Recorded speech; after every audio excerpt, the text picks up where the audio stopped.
yang ada di aturan tenaga kerja bahwa 5 hari berturut-turut tidak masuk kerja. Oh, dianggap kontrak Dianggap kerja.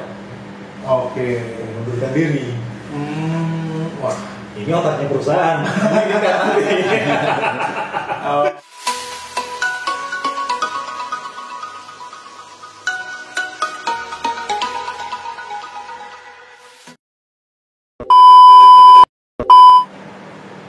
Halo Sobat Bisikin Dong, jumpa lagi sama saya dengan Diran. Hari ini saya mau ngobrol-ngobrol dengan praktisi hukum Bang Loren yang mengenai edukasi tentang kontrak-kontrak kerja yang selama ini mungkin kita semua temui di pekerjaan kita.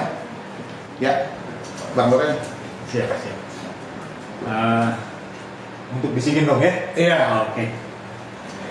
Jadi gini Bang, kan selama ini mungkin ya, terutama buat anak-anak muda yang lagi bekerja gitu ya, kadang ini nggak jadi bagian sesuatu yang mereka aware gitu ya Bang.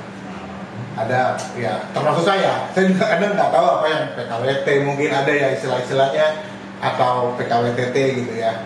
Nah, kalau yang kayak gitu-gitu sih Bang, mungkin bisa dibantu edukasi nggak sih Bang, mungkin untuk anak-anak muda sekarang yang lagi bekerja nih, kurang lebih gitu Bang. Apa perbedaan PKWT sama PKWTT gitu Bang?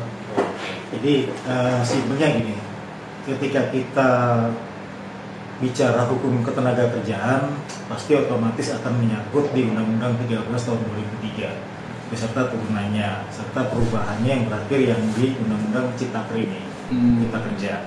Jadi intinya bahwa kontrak kerja itu sebenarnya sudah ada di KUH Perdata. Itu pun termasuk di buku 3 gitu.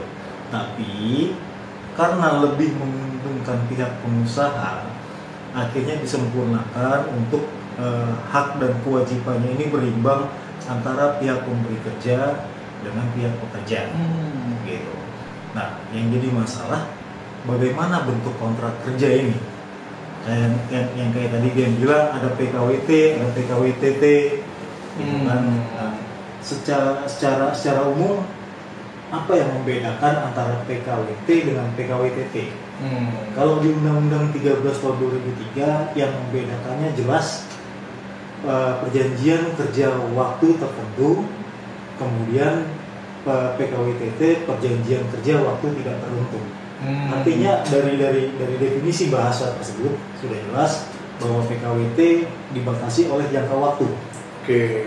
Sedangkan PKWTT tidak dibatasi oleh jangka waktu, tapi di balik itu ada masa percobaan 3 bulan. Probation gitu ya Bang? Probation 3 bulan, kemudian setelah itu lanjut. Nah, yang jadi masalah adalah bagaimana PKWTT ini Bang sesuai dengan Undang-Undang 13 tahun 2003 gitu kan. Nah, syarat minimal yang ada di PKWT atau PKWTT, jadi muaranya sebenarnya ke arah perjanjian kerja. Gitu. Apa aja sih yang masih ada di perjanjian kerja? Pertama adalah identitas pekerja, alamat pekerja, kemudian jenis pekerjaan yang diberikan, jumlah upah yang diterima sama si pekerja. Gitu. Ini kita bicara umumnya dulu ya. Betul. Kemudian dari pemberi kerja adalah nama pemberi kerja, alamat pemberi kerja, kemudian jenis pekerjaan yang dijanjikan. Gitu. Nah, nanti di situ semua detail, ada namanya identitas, kemudian klausul-klausul yang klausul-klausul yang harus dipenuhi. Tapi ingat, perjanjian kerja adalah hukum awal antara pemberi kerja dan tenaga kerja. Selama belum ada peraturan perusahaan. Justru dasarnya tuh ya? Iya, karena ada klausul-klausul yang harus disepakati para pihak. Seperti itu. Nah, gini Bang, tapi kan gini ya, kalau kita lihat kayak terutama untuk anak-anak yang baru kerja, misalkan kayak contoh lulusan SMA nyari kerja. Nah, kadang mereka tuh nggak aware tuh. Yang penting gue kerja dapat gaji, iya kan? Seringkali kita temukan tuh, bahkan mereka sampai berpikir ya kalau perusahaan mau memperpanjang ya udahlah kita terima aja logo.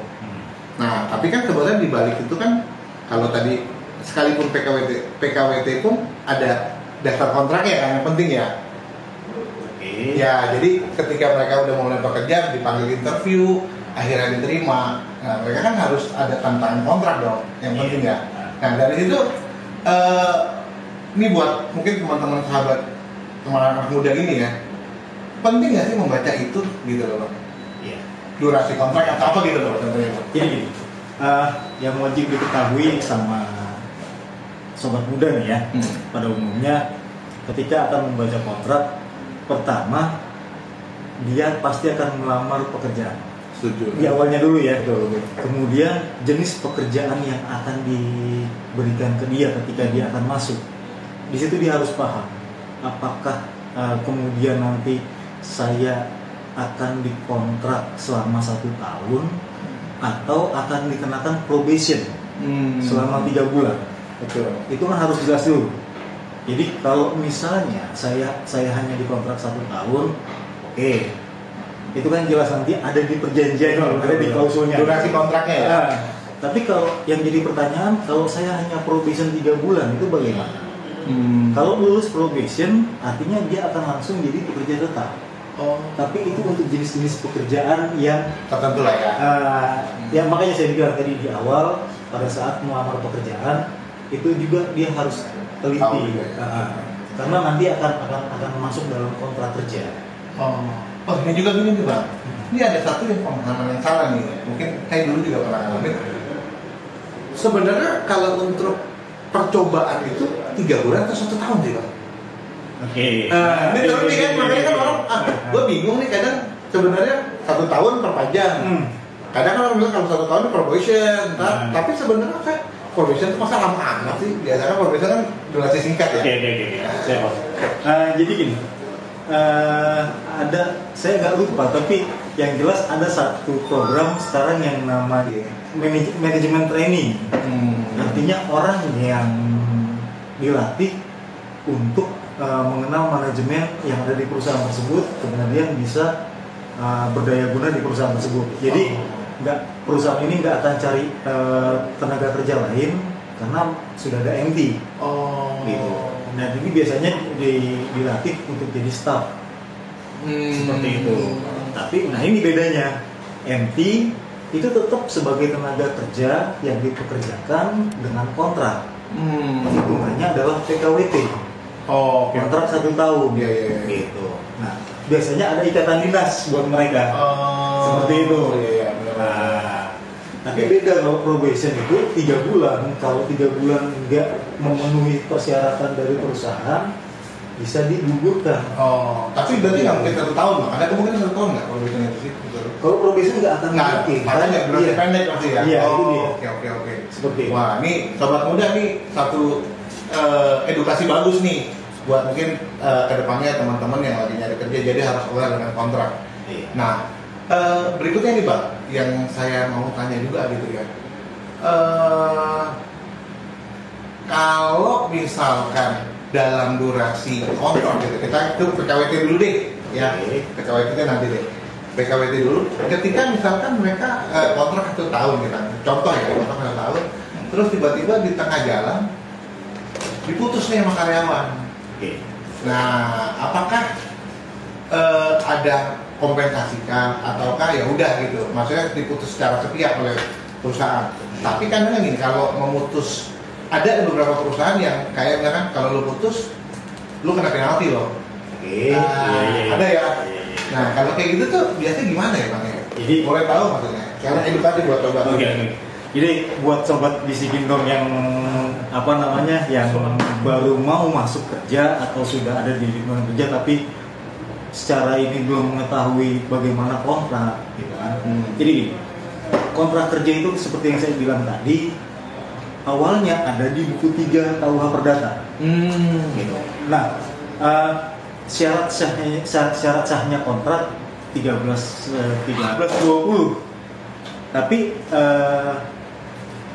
yang jadi masalah adalah kontrak ini akan menjadi undang-undang bagi para pihak yang sudah sepakat, yang sudah menandatangani kontrak tersebut. gitu.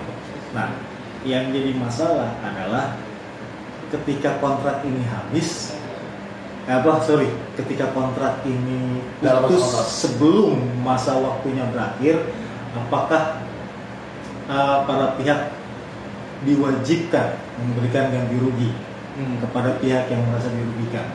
Nah, yang jadi pertanyaan saya, apakah pihak perusahaan atau pihak tenaga kerja sudah mengeluarkan biaya untuk si tenaga kerja ini? Gitu. Tapi yang jadi pertanyaan, apakah juga tenaga kerja berhak menuntut gaji yang belum terbayarkan padahal dia belum bekerja di bulan tersebut? Nah, maksud saya adalah tingkat fairness-nya gitu. Memang kalau di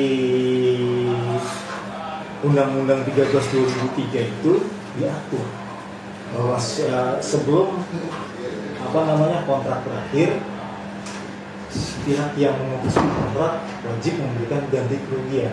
Itu pun berlaku di KUH Perdata. Tapi sekali lagi saya tekankan fairness-nya, artinya adakah kerugian yang diderita oleh para pihak ketika pemutusan kontrak itu terjadi? Apakah si tenaga kerjanya tiba-tiba kabur? Tapi kaburnya apakah kabur baik-baik, gitu kan, meninggalkan pekerjaan ini? Sementara kadang-kadang gini mas, ada tempat kerja yang jauh dari tempat rekrutan. Jadi pertanyaannya kemudian adalah, apakah PKWT ini kemudian bisa menjadi PKWTT setelah 3 kali masa kerja, karyawan ini masih tetap akan dipekerjakan, maka dia akan naik statusnya menjadi seorang karyawan dengan kontrak kerja PKWTT. Artinya yang paling simpel adalah kemudian dia menjadi karyawan tetap, sudah bukan karyawan kontrak lagi, tanpa adanya probation. Gitu. Jadi bukan masalah 3 tahun ke belakang dia probation, tidak, tapi dia adalah seorang karyawan kontrak yang setelah 3 tahun itu haknya dia ketika akan diperpanjang menjadi karyawan tetap, seperti itu. Tapi ada celah yang akan digunakan sama perusahaan. 1 minggu dirumahkan sudah cukup untuk jadi kayak ngulang lagi ya. Itu dia. Kalau nggak salah itu istilahnya pemutihan ya. Bukan pemutihan, tapi sama seperti yang ada di aturan tenaga kerja bahwa 5 hari berturut-turut tidak masuk kerja. Dianggap mengundurkan diri. Wah, ini otaknya perusahaan. Oke bang.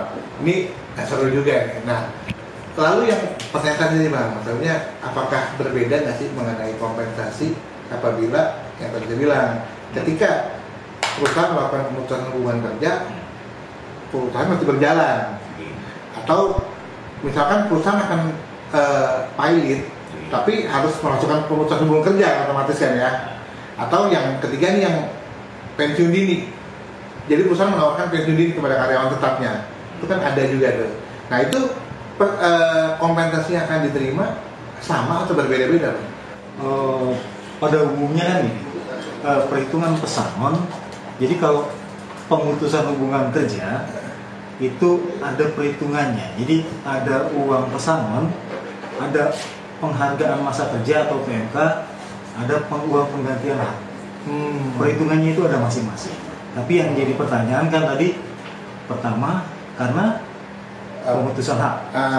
Oke. Jadi kalau pemutusan hak itu kalau dari Undang-Undang Tenaga Kerja tahun nomor 13 tahun 2003 sampai ke Undang-Undang Tenaga Kerja yang terbaru yang Ciptaker sampai turunannya itu sama.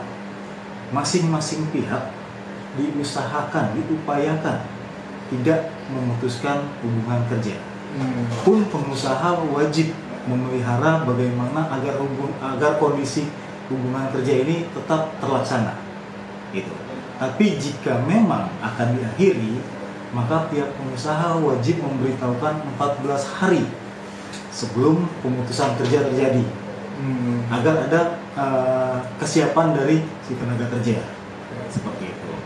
Kalaupun tenaga kerja ingin mengakhiri, biasanya ada waktu 1 bulan, 30 hari. Jadi 30 hari itu persiapan untuk penggantian si tenaga kerja. Handover kerjaan lah ya. Iya, handover. Kemudian yang jadi pertanyaan selanjutnya ketika akan pilot. Ya, betul. Nah, yang jadi pertanyaan saya, pilot itu kan berdasarkan keputusan dari pengadilan. Betul. Nah, tapi jangan khawatir untuk tenaga kerja, karena bersyukur bahwa upah tenaga kerja itu sekarang sudah masuk dalam hak privilege untuk penagihan, ya. sama seperti pajak. Jadi pengusaha ketika akan pilot wajib pun penanggung jawab pilotnya atau kuratornya itu wajib memisahkan gaji karyawan untuk hal yang utama dibayarkan. Seperti itu. Kemudian yang ketiga, pensiun dini.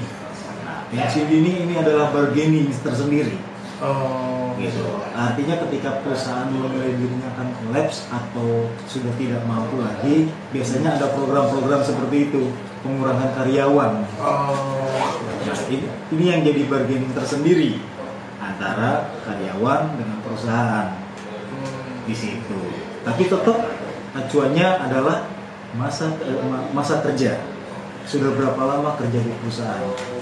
Dihitung dari itu ya? Iya, itu dia. Ya paling kalau untuk pesangon 1 tahun kayaknya udah dapat 1 bulan lah. Paling seperti itu. Ya, kurang lebih gitu ya. Jadi untuk sobat bisikin dong, mudah-mudahan ada terjemahan ya. Ada edukasi nih, Pak. Iya. Edukasi bagus nih buat sobat bisikin dong.